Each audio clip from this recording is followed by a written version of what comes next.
She thought she was setting a boundary. She didn't realize she was signing an ending. We were sitting at the edge of our bed when she said it. Arms folded, calm, practiced. No more intimacy, she said. I just don't feel that way anymore. The room felt smaller, air heavier, but I didn't blink. So no more us either. Her smile disappeared like someone had turned off a switch. That was the moment she realized I wasn't begging. And that was the moment she understood she had miscalculated me. There was a time I would have fought. We built this life brick by brick. Late-night pizza on the kitchen floor of our first apartment. Sunday morning coffee on the balcony. Inside jokes that made no sense to anyone else. I gave her my loyalty like it was oxygen. Effortlessly. Completely. When she lost her job, I worked double shifts. When her father got sick, I handled the hospital bills. When she said she felt insecure, I reassured her until my voice was hoarse. I thought we were solid. Not perfect, but solid. So when intimacy faded, I blamed stress, work, hormones, life. I blamed everything except betrayal. Because I trusted her. That was my first mistake. It started small. Her phone flipped face down when I entered the room. New gym membership. Suddenly urgent. Late team meetings that didn't add up. I asked once. She laughed. Called me paranoid. Kissed my cheek like I was adorable. I wanted to believe her, so I did. Until one night she fell asleep with her phone unlocked. A message preview lit up the screen. Can't wait to feel you again. I didn't react. I didn't wake her. I read everything. Photos, plans, hotel confirmations. 6 months. 6 months of lies while she told me she was emotionally exhausted. I remember standing in the bathroom afterward, staring at my reflection. The pain was sharp. Then it cooled. Something inside me shifted. Not rage. Clarity. I didn't confront her. Not yet. I started preparing. Quietly. I copied every message. Forwarded screenshots to a private email. Backed them up twice. I hired a lawyer under the guise of updating my will. Turns out I had options. The house in my name? The investments? Mostly mine. The business we started? I had structured it carefully years ago. She owned a percentage, conditional on marital fidelity. She never read the fine print.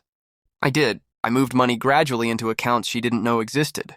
Canceled the secondary credit cards. Removed her administrative access from company files. I watched her leave for her meetings with calm detachment. Every lie she told made my next move easier. She thought I was distracted, busy, passive. In reality, I was building the exit and designing the fall. The final piece came when her lover got bold. He posted a picture at a restaurant she had claimed was a girls' night.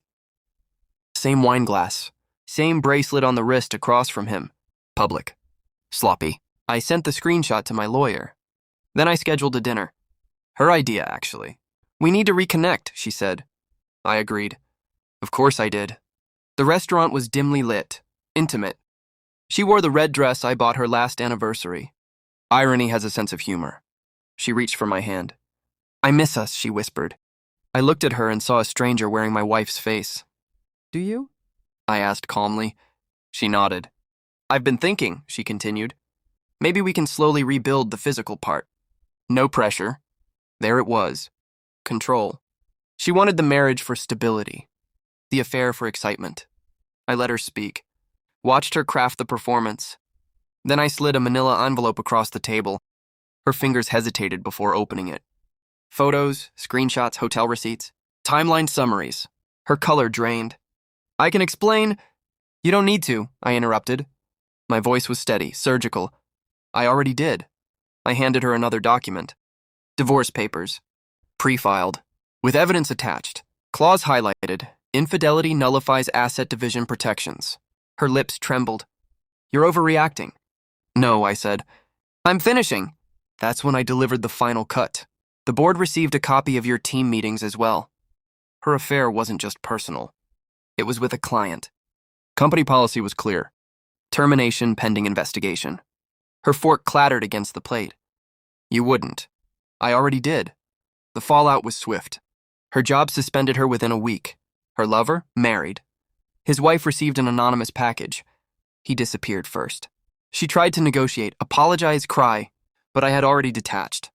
She moved out before the month ended. The house felt quiet, peaceful. The divorce finalized faster than she expected. She walked away with less than she ever imagined. I walked away with everything I built, including my dignity. Months later, she called. I made a mistake, she said. I almost admired the consistency of her delusion. No, I replied. You made a choice. Silence. Then tears.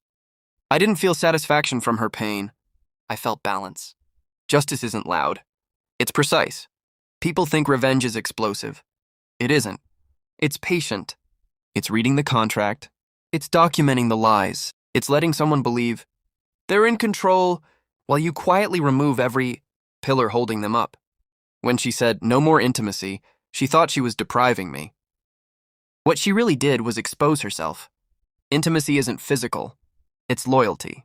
And she had already broken that long before she admitted it. So when I said, so no more us either, I wasn't reacting. I was concluding. Her smile disappeared because she finally understood. I wasn't the man begging for affection anymore. I was the man closing the door. And this time, it locked from my side.